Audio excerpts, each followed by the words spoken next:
Ladies and gentlemen, boys and girls, welcome to the second to last rundown of the year.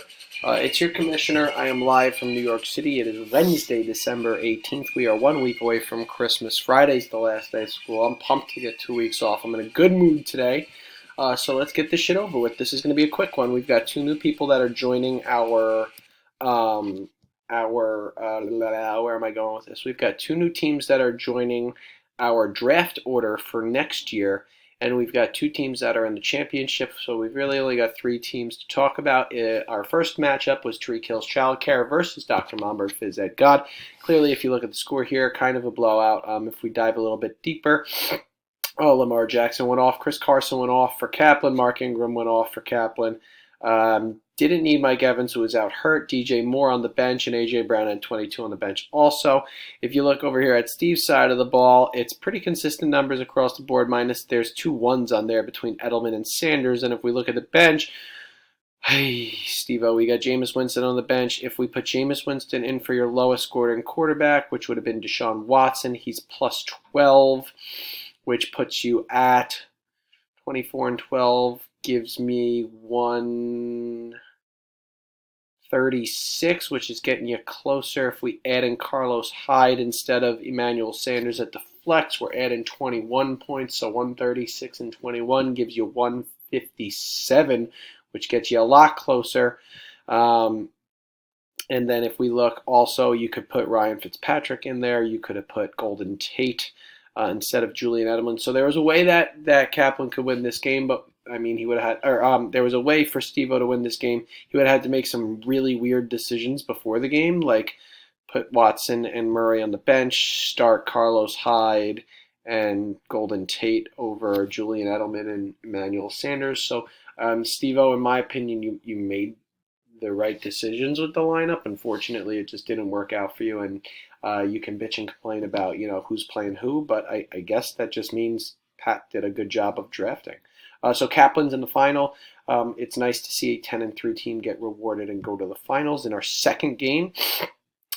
Nail biter. I mean, the fact that we weren't all over this. I mean, I've been kind of pretty quiet in the group chat lately after my shocking defeat last week. But the fact that we weren't all over this one is just astonishing. I mean, this game is as close as it gets. It was a 1-point victory for Billy O'Hare over Timmy Bovis. Bovis really tried to pull this one off. It would have been a slight upset. Both teams have pretty similar records.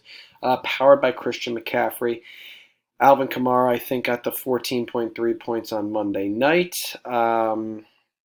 which sealed the deal. I don't see anybody else who was playing Monday Night Football. It would have been the Colts and the Saints, and alas, it. So it was Alvin Kamara who won it for Bill, unless I'm just drastically wrong here. 1-point margin of victory. I mean, that's tough, Boobas. You're going to a third place game that gets you no money, so it's pretty meaningless. And yes, it's only the top 2 teams who get money, so they can let me know what they want to do with the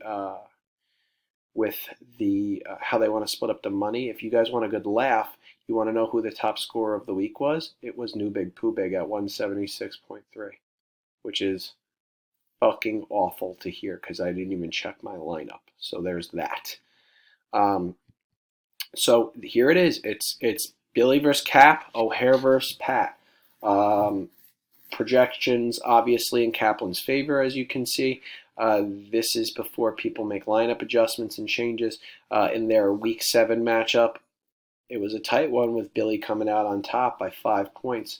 So I expect the same this week. I think McCaffrey's going to blow up against that Colts defense from what you saw on Monday Night Football. They just sit in that cover 2 and can get torn apart. And I think McCaffrey is just a stud. If you just sit back and play zone, he'll have 15, 16, 17 receptions in that game.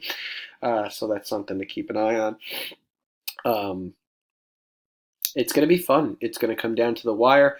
You guys can talk to each other and figure out how you want to split up the $1,000. If you want to do 900, 100, and second place gets their money back. If you want to do 7 and 3, 8 and 2. If you want to do something weird where it's 750 and 250. I don't care. It's up to you guys. It's the money's in the pot for the two of you. It has nothing to do with anybody else. So however you guys want to split it up, that's cool. And I will be creating our losers T-shirt over winter break. So expect another like $2 or $3 Venmo request from me for that one. From everybody else, that's all I got for you guys tonight.